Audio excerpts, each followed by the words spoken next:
నమస్కారం. మనతో పాటు డాక్టర్ మధుసూదన్ గారు ఉన్నారు. వారు టెక్సస్లో ఉంటారు. Centre for hyper tension and internal medicine అక్కడ నడుపుతున్నారు. వారిని అడిగి లేటెస్ట్గా కొన్ని ఇంజెక్షన్స్ యూఎస్లో వచ్చాయి, వాటి యొక్క ప్రభావాలు, వాటి తీరుతెన్నులు, ఎటువంటి ఫలితాలు వస్తాయి తెలుసుకునే ప్రయత్నం చేద్దాం.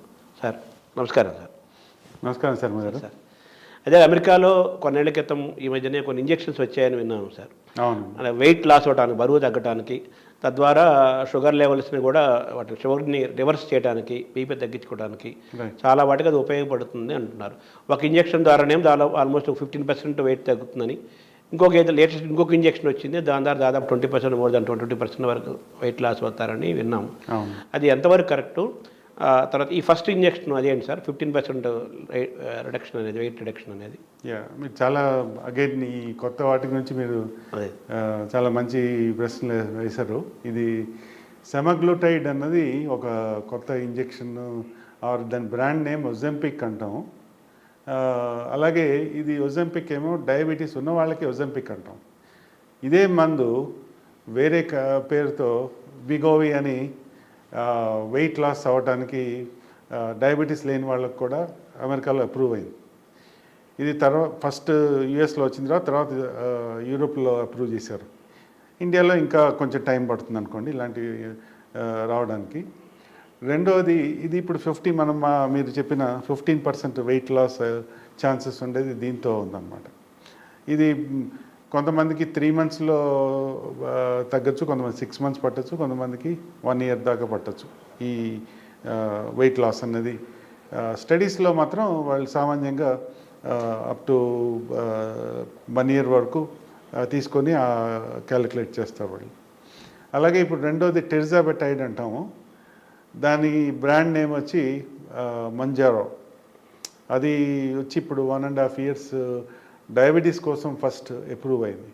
కానీ అది వచ్చిన మొదట్లోనే డాక్టర్స్కి, ముఖ్యంగా ఒబేసిటీ మెడిసిన్ ప్రాక్టీస్ చేసే వాళ్ళకి, మాకు అప్పటికే ఈ ట్రయల్స్లో వెయిట్ లాస్ కోసం కూడా దీన్ని స్టడీ అవుతోంది, చాలా ప్రామిసింగ్గా ఉంది. తర్వాత FDA వాళ్ళు సబ్మిట్ చేస్తున్నారు వెయిట్ లాస్ కోసం ఇంకో పేరుతో. దీంట్లో విగోవియర్లా ఉందో మంజారో కూడా చేస్తున్నారని తెలుసు. అప్పటి నుంచే మేము 1.5 years బ్యాక్ నుంచే ఇది డయాబెటీస్ కోసం అప్రూవ్ అయినా కూడా వెయిట్ లాస్కి కూడా అప్పటి నుంచే వాడటం మొదలుపెట్టాం. సో అది మాత్రం 22% దాకా వెయిట్ లాస్ ఉంది.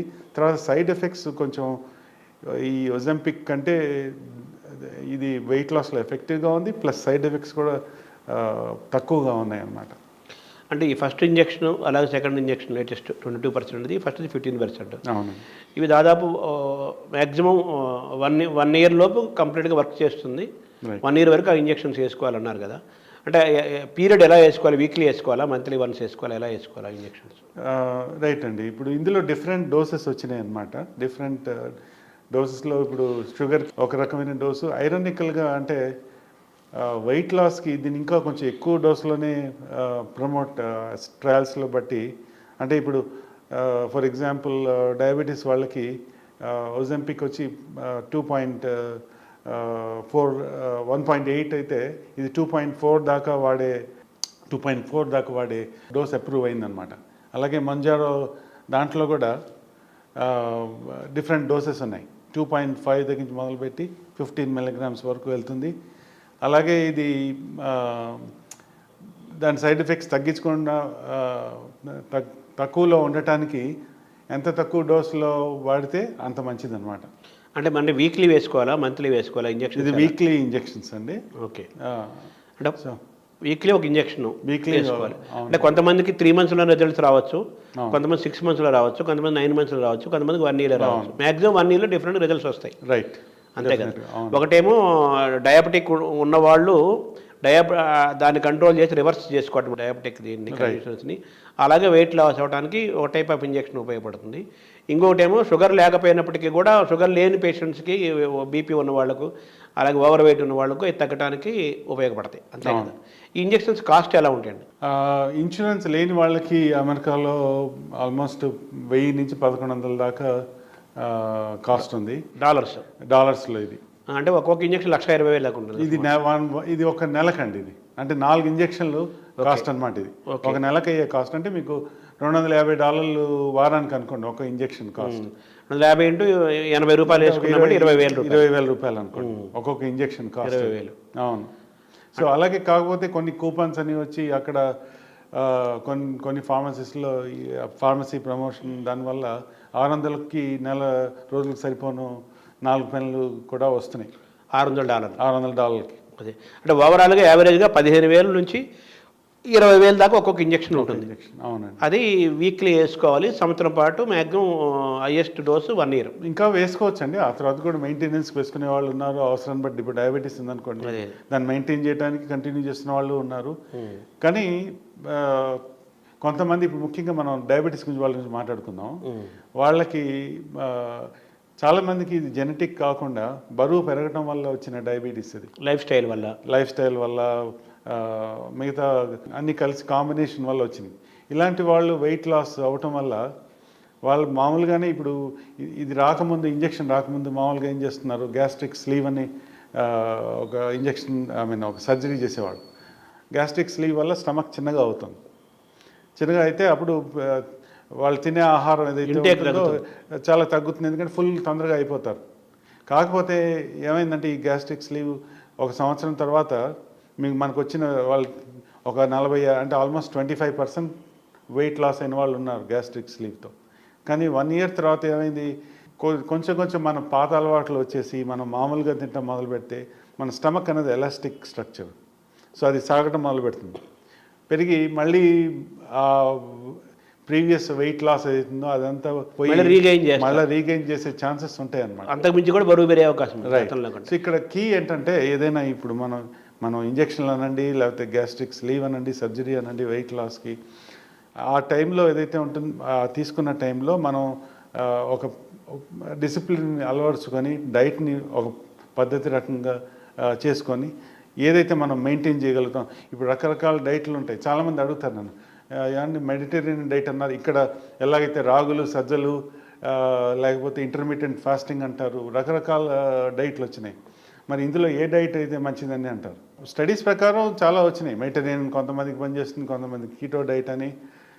కానీ బాటమ్ లైన్ యాజ్ ఒబేసిటీ నా ఎక్స్పీరియన్స్ నేను చెప్పేది ఏంటంటే మీరు ఏదైతే దీన్ని కంటిన్యూ చేయగలరో అది ఇంపార్టెంట్ మనకి. అంటే 2 నెలలు చేసి మనం ఇప్పుడు నేచర్ క్యూర్ అనండి అక్కడికి వెళ్ళి వాళ్ళు ఇస్తారు, వాళ్ళు పెట్టే కాయగూరలు అనండి 4 రోజులు లేకపోతే 2 వారాలు తినేసి మనం కొంత బరువు తగ్గేసి మళ్ళీ వచ్చి మన ఓల్డ్ హ్యాబిట్స్లోకి వెళ్ళిపోతే మళ్ళీ బరువు పెరుగుతాం. అలా కాకుండా మనం ఈ తీసుకునే టైంలో జంప్ స్టార్ట్ అంటాను నేను ఎప్పుడైనా. ఈ మందులన్నీ మనకి కారు డౌన్ అయితే, మన బ్యాటరీ డౌన్ అయితే మనం ఎలా దాన్ని ఇచ్చేటప్పుడు జంప్ స్టార్ట్ చేస్తాం. అలాగే ఇమీడియట్గా కిక్ స్టార్ట్ అనండి, లేకపోతే జంప్ స్టార్ట్ అంటే మనకు మోటివేషన్ కావాలి ఇక్కడ సాధారణంగా. ఎప్పుడైతే మీకు క్లాస్ వచ్చిందో మీకే ఆటోమేటిక్గా తెలుస్తుంది ఆయాసం. ఇప్పుడు బరువు వల్ల వచ్చిన ఆయాసం అనండి, లేకపోతే నిద్ర, మనం ఇంతకుముందు మాట్లాడుకున్నప్పుడు కూడా దానివల్ల వచ్చే సైడ్ ఎఫెక్ట్స్ బరువు వల్ల వచ్చే మాట్లాడుకున్నాం. సో ఇలాంటివి మనకే వీ ఫీల్ బెటర్, మనకు తెలిసిపోతుంది, ఆయాసం తగ్గిపోతుంది, మీరు ఎక్కువ దూరం నడుస్తున్నారని చెప్పగలరు. అప్పుడు ఆ వెల్ బీయింగ్ వల్ల మనం దాన్ని కంటిన్యూ చేసుకోగలిగితే దాన్ని ఒక డిసిప్లిన్ చేసుకొని ఇది సక్సెస్ ఛాన్సెస్ ఎక్కువ ఉంటాయి. అంటే మనకి ఈజ్ ఆఫ్ డూయింగ్ తెలిసిపోతుంది. రైట్. మీరు చెప్పిన ఈ ఇంజెక్షన్స్ని 1 year చేసుకొని ఆపేస్తే సరిపోతుందా, మొత్తం కంటిన్యూగా వేసుకోవాలా, దాని సిస్టమ్ ఏంటి? ఫస్ట్ ఆఫ్ ఆల్ మనం మాట్లాడుకున్నట్టు ఈ 1 yearలో డైట్ ఇవన్నీ ఒక డిసిప్లిన్ డెవలప్ చేసుకొని ఒక పద్ధతిలో exercise, life style changes, smoking ఉంటే స్మోకింగ్ మానేసి ఆల్కహాల్ కన్జంప్షన్ తగ్గించుకొని ఒక మోడరేషన్లో ఉంటూ చేయగలిగితే 1 year తర్వాత దాన్ని మీరు మానేసినా కూడా మనం మెయింటైన్ చేసుకోవచ్చు. కానీ కొంతమంది కొంచెం పరిస్థితులు, వాతావరణం అనండి, వర్క్ సిచ్యువేషన్ అనండి, అందరూ అలా ఉండలేరు. అలాంటి వాళ్ళు దీన్ని కంటిన్యూ కూడా చేయవచ్చు. ఇంతవరకు మనకున్న నాలెడ్జ్ బట్టి దీనివల్ల మనకు నష్టం ఏం లేదు, బెనిఫిట్సే.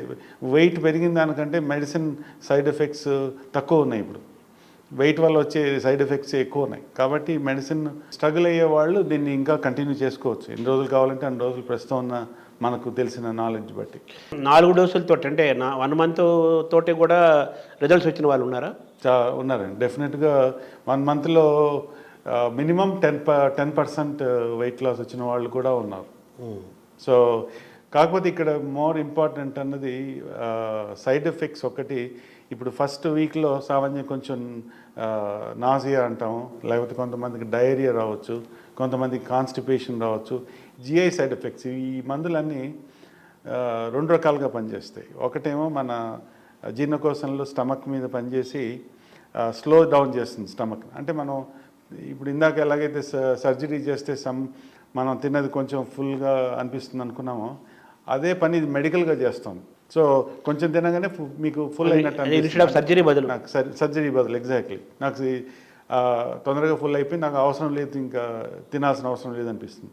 అలాగే మన మైండ్లో కూడా కొంత క్రేవింగ్ తగ్గిస్తుంది. అంటే ఎపటైట్ అంటే ఆకలి అనే దాన్ని వేయటాన్ని తగ్గించడం ఒకటి, రైట్. తర్వాత కొన్నిటి పట్ల ఆకలి వేయటము, దాని పట్ల ఆ నాలుక రుచి కోరుకోవటం కూడా తగ్గుతుంది. Right. Biochemical reaction. Exactly. And అంటే ఎపటైట్ సప్రెషనే కాకుండా ఇంకోటి ఈ క్రేవింగ్స్, ఈ స్వీట్ క్రేవింగ్స్ అనండి, లేకపోతే ఆల్కహాల్. ముఖ్యంగా ఇన్ఫ్యాక్ట్ సర్ప్రైజింగ్లీ ఆల్కహాల్ రెగ్యులర్గా తాగే వాళ్ళకి ఆ క్రేవింగ్ కూడా తగ్గించి, ఆల్కహాల్ వల్ల క్యాలరీస్ మనకి చాలా తెలుసు మనకి. సో ఇలాంటివన్నీ దానివల్ల కూడా వెయిట్ లాస్. అంటే ఈ ఇంజెక్షన్ వేసుకోవటం వల్ల బరువు తగ్గటము, షుగర్ లెవెల్స్ తగ్గటము, మిగతా ఉండే ఇబ్బందిని, స్లీప్ లెస్నెస్, నిద్రలేని అటువంటి వాటిని తగ్గించడంతో పాటు డ్రింక్ హ్యాబిట్ ఉన్న వాళ్ళకు కూడా దాని పట్ల మనసు వెళ్లకుండా చేసే అవకాశం ఉంది. ఎగ్జాక్ట్లీ, అంతే కదా. అవును. సైడ్ ఎఫెక్ట్స్ ఏముంటాయి సార్ బేసిక్గా? రైట్. సో ఇందాక అగైన్ ఫస్ట్ వీక్లో కొంచెం ఈ మన ఎక్స్పీరియన్స్ చేసేది నాజియా అంటాం, లేకపోతే తేల్పులు రావడము, ఇండైజెషన్, రిఫ్లక్స్, ఇలాంటివన్నీ కొంచెం బిగినింగ్. దానికి నేను సామాన్యంగా ముందుగానే ఈ యాసిడ్ రిఫ్లక్స్ తగ్గించే మెడిసిన్స్ ఉన్నాయి. అంటే పెంటప్రజాల్ అని, ఒమెప్రజాల్ అని, ప్రోటాన్ పంప్ ఇన్హిబిటర్స్ అంటాం. అలాంటివి, లేకపోతే గ్యాస్ తగ్గించే మెడిసిన్స్ ఉన్నాయి. అవి తీసుకుంటే ముందుగానే ప్రివెంట్ చేయొచ్చు ఈ సైడ్ ఎఫెక్ట్స్. అది సామాన్యంగా 3-4 వారాల కంటే ఎక్కువ వేసుకునే అవసరం ఉండదు. ఆ తర్వాత ఎప్పుడన్నా అనిపించినప్పుడు వేసుకోవాల్సిన అవసరం ఉంటుంది. లేకపోతే మోస్ట్ కామన్గా వచ్చేది నాజియా అనండి, డయేరియా, కాన్స్టిపేషను, ఇవి ఎక్కువగా చూస్తాం అన్నమాట. సో ఈ ఇంజెక్షన్స్ చేసుకోవడంతో పాటు సైడ్ ఎఫెక్ట్స్ కొన్ని వచ్చే అవకాశం ఉంది. కాబట్టి సైడ్ ఎఫెక్ట్స్ రాకుండా ఉండడానికి ఆ మెడిసిన్స్ కూడా తీసుకోవాలి. టెంపరీగా ఎక్కువగా ఇది ఫస్ట్ డోస్తోనే ఉంటుందండి. లేకపోతే ఎప్పుడైనా డోస్ పెంచినప్పుడు మళ్ళీ వచ్చే అవకాశాలు ఉంటాయి. యూజువల్లీ ఏంటంటే ఈ ఫస్ట్ 4 వీక్స్లో ఒక డోస్ ఉంటుంది.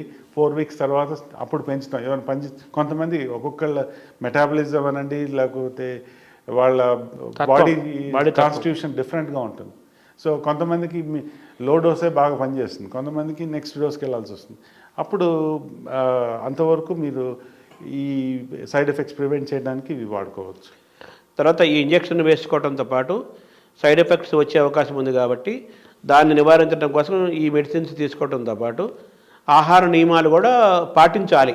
అవును, ఆహారము మినిమం డిసిప్లిన్. సాధ్యమైనంత వరకు నేను చెప్తుంటాను. ఈ రిఫ్లెక్స్ పార్ట్ ఇందాక మనం మీకు చెప్పినట్టు, అంటే కడుపు ఉబ్బినట్టు ఉండటం, సాయంత్రం పూట మనకి అంతా ఎక్కువ లేటుగా భోజనం చేయటం అలవాటు. అదే మామూలుగానే మనకు తెలుసు లేటుగా చేసే అరగదు అంటారు కదా, అరగదు. తర్వాత నాగేశ్వర రెడ్డి గారు కూడా ఈ మధ్య నేను చూశాను, ఎక్కడో చాలా మంది గ్యాస్ట్రోఎంట్రాలజిస్ట్ చెప్తుంటారు, అర్లీగా భోజనం చేయండి, పడుకున్న తర్వాత మనకి గ్యాప్ ఉండాలి, కనీసం 2 అవర్స్ మినిమం గ్యాప్ మనకి భోజనం చేసిన తర్వాత పడుకోవడానికి. లేకపోతే ఈ రిఫ్లక్స్, ఈ సైడ్ ఎఫెక్ట్స్ వచ్చే ఛాన్సెస్ ఉంటాయి. కాబట్టి అందులో ఈ మందు వేసుకున్నప్పుడు ఈ స్టమక్ స్లోయింగ్ డౌన్ వల్ల ఇంకొంచెం ఎక్కువ అవుతుంది.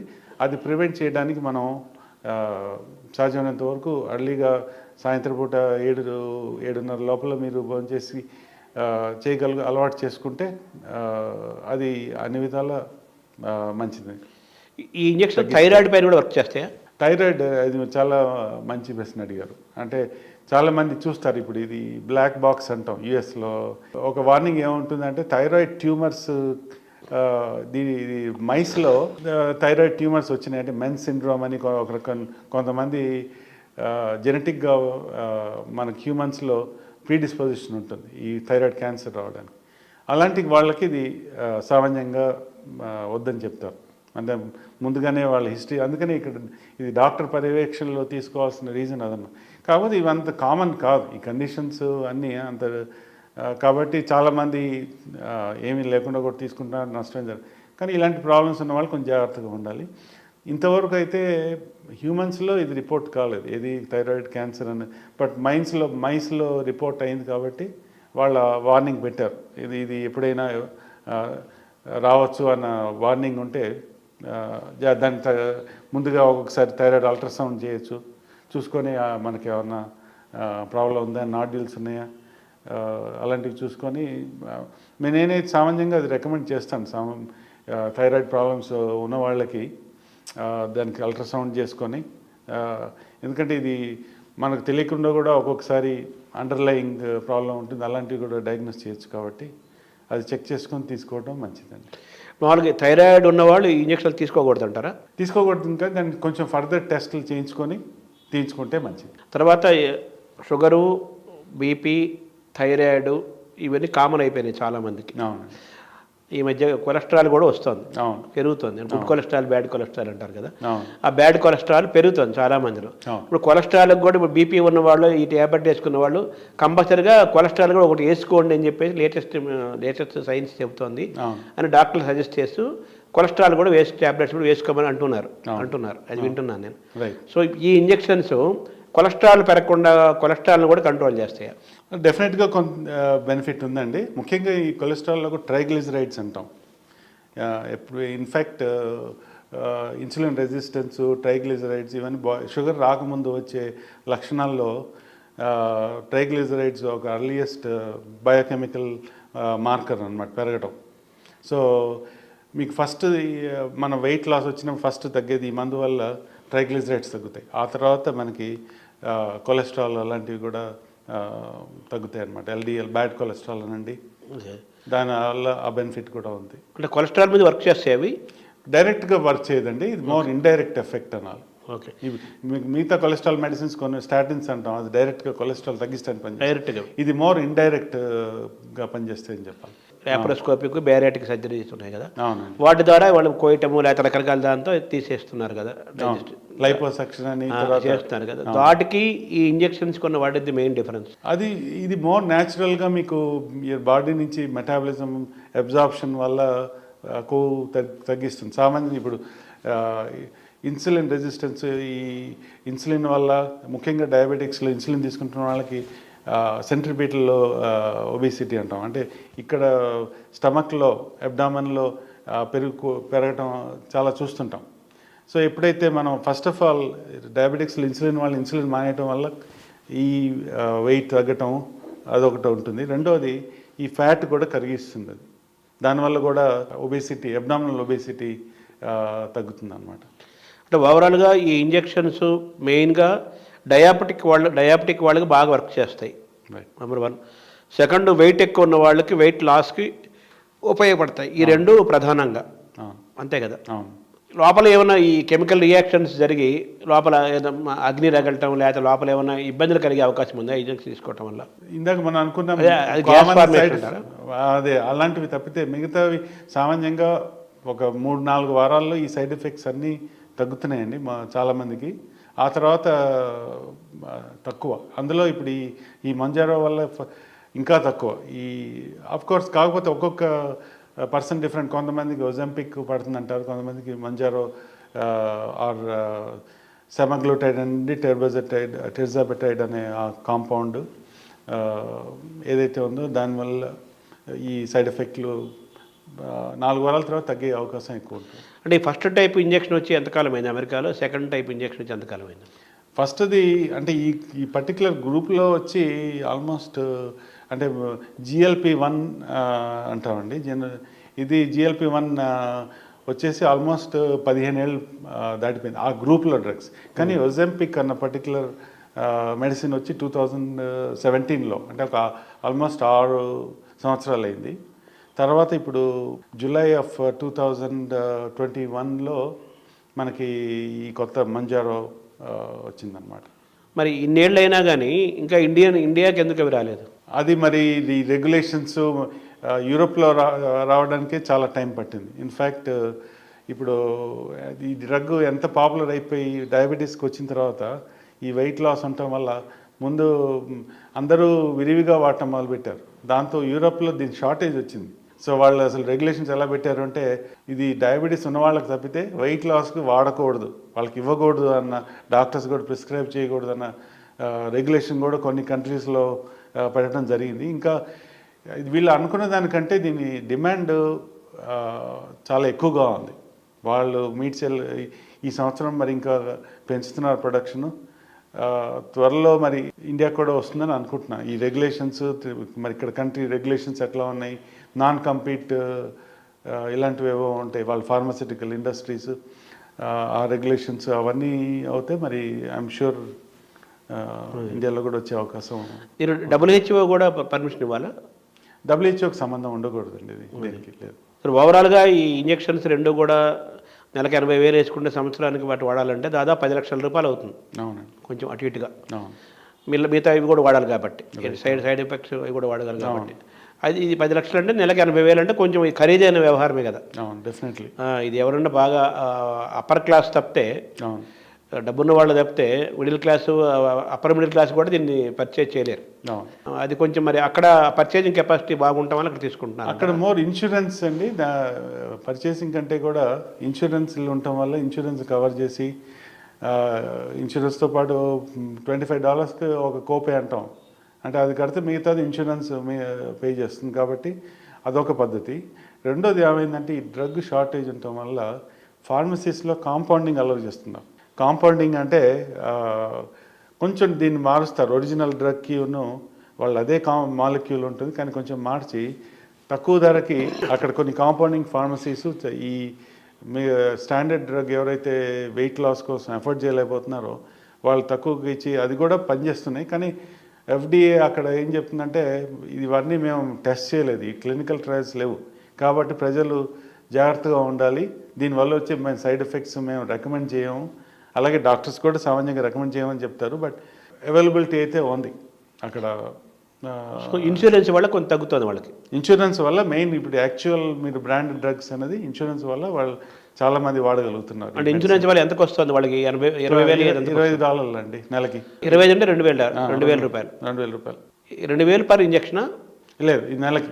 అంటే మన ఇందాక లెక్క ప్రకారము ఒక ఇంజక్షన్ 20,000 అయింది. అవును, కానీ సంవత్సరానికి 80,000 అయింది, నెలకి 80,000 అయింది. వీళ్ళకి ఇన్సూరెన్స్ 2,000కే వస్తుంది. అవును, ఇన్సూరెన్స్ ఉన్న వాళ్ళకి 2,000కే వస్తుంది. ఓకే, అది ఇంకో బ్రాండ్ మెడిసిన్ అక్కడ $25 ఈజ్ వెరీ రీజనబుల్ రావటం అన్నది. 80,000 2,000కి రావడం అంటే ఆల్మోస్ట్ చాలా హైయెస్ట్ ఇన్సూరెన్స్. ఆల్మోస్ట్, అవును, ఆల్మోస్ట్ ఫ్రీగా వచ్చినట్టే. ఫ్రీగా వచ్చింది, ఎగ్జాక్ట్లీ అంతే కదా. అవును, 2,000 అంటే 8,25 అంతే కదా. అవును, మ్యాక్సిమం వచ్చేసి ఫ్రీగా వచ్చేసి. సో అది ఇండియాలోకి రావాలి. తర్వాత ఇన్సూరెన్స్ ఇప్పుడు కంపల్సరీగా చేయించుకుంటున్నారు. ఇన్సూరెన్స్ పెరుగుతుంది అక్కడ. ఇన్సూరెన్స్ ఈ ప్రస్తుతానికి అయితే పెరగట్లేదండి, కానీ వాళ్ళు టైట్ చేస్తున్నారు. ఈ ఎక్కువ మంది వాడటం వల్ల వాళ్ళ ఖర్చులు ఎక్కువ అవుతున్నాయి కాబట్టి అదే డాక్టర్ల మీద ఒత్తిడి తీసుకొస్తున్నారు. మీరు అంటే కొంతమంది ఇప్పుడు ఆఫ్ లేబుల్ యూజ్ అంటాం, అంటే డాక్టర్లుగా వాళ్ళకి డయాబెటీస్ లేకపోయినా ఇది ప్రిస్క్రైబ్ చేసే ఒజెంపిక్ని, ఎందుకంటే అది మిగతాది ఎలాగో షార్టేజ్ ఉంది, దొరకట్లేదు విగోవి అన్నది. సో ఇది ప్రిస్క్రైబ్ చేయొచ్చు, కానీ దాన్ని వాళ్ళు డిస్కరేజ్ చేస్తున్నారు. దానికి ఏంటంటే కొన్ని డయాబెటీస్ అనేది ఒక A1C కాదు, ఒక్కొక్కసారి మిగతా నెంబర్లు చూడాలి. బార్డర్ లైన్ డయాబెటీస్ అంటాం, అంటే random blood sugar more than 200 ఉంటే, ఎప్పుడంటే సడన్గా మనం చూస్తాం బ్లడ్ షుగర్ 200, అది కూడా డయాబెటీసే. డయాబెటీస్ అనేది ఒక A1C కాకుండా fasting blood sugar more than 126 ఉన్నా, లేకపోతే కొంతమంది స్టీరాయిడ్స్ తీసుకుంటారు దానివల్ల వచ్చే ఇలాంటి కండిషన్స్ ఏమైనా ఉంటే బార్డర్ లైన్ డయాబెటీస్ ఉన్న వాళ్ళకి ఇన్సూరెన్స్తో వచ్చే అవకాశం ఉంటుంది. అది లేకపోతే మాత్రం ఇన్సూరెన్స్ వాళ్ళు మమ్మల్ని డాక్టర్స్ని ఈ పేషెంట్కి ఎందుకు ఇస్తున్నావు, వాళ్ళ ల్యాబ్స్ పంపించి మాకు reports. అది చూసిన తర్వాత వాళ్ళు తిరస్కరించే అవకాశాలు కూడా అంటే బేసిక్గా ఇన్సూరెన్స్ ఇన్సూరెన్స్ ఉంటేనేమో 2,000కి వస్తుంది, రైట్. ఇన్సూరెన్స్ లేకపోతే 80,000 అవుతుంది, అవును ఒక ఇంజక్షన్ 20,000 అవుతుంది. అవును సో ఇండియాకి ఇంకా రావాల్సిన అవసరం ఉందంటారా ఇటువంటివి? అబ్జల్యూట్లీ ఉంది. అండ్ ఈ ఇంతకుముందు మన వరప్రసాద్ గారు వ్యాక్సిన్స్ని ఎలా ఆయన కాస్ట్ తగ్గించడానికి ఎంత అతి తక్కువ ఖరీదుకి ఇచ్చాడు. అతి తక్కువగా వరల్డ్లోనే ఆయన రికార్డ్ సృష్టించారు. నాకు ఎప్పుడు అదే గుర్తొస్తుంటుంది. అలాగే మా హెపటైటిస్ సికి హెపటైటిస్ బి వ్యాక్సిన్ అప్పుడు మిగతా కంట్రీస్ శాంతాబయోటిక్ నుంచి వరప్రసాద్ రెడ్డి గారు ప్రపంచంలోనే మొట్టమొదటిగా అతి తక్కువ రేటుకి ఆయన వ్యాక్సిన్లు అందజేసి ఒక చరిత్ర సృష్టించారు. సో అలాగే ఇటువంటి ఇండియాకి రావాల్సిన అవసరం ఉంది. వచ్చే అవకాశాలు కూడా ఉన్నాయి. మనం ఇలాంటి మాలిక్యూల్ మనకు జరుగుతున్న రీసెర్చ్ దాంతో ఐఎమ్ షూర్ రేపు దీన్ని కొంచెం మాలిక్యూల్ చేంజ్ చేసి ఇంకా తక్కువ ధరకి వచ్చే అవకాశాలు ఉన్నాయన్నది నేను భావిస్తున్నాను. ఇక్కడ ఎవరైనా ఓన్గా ప్రొడక్షన్ ఇండిజినస్ చేయొచ్చా?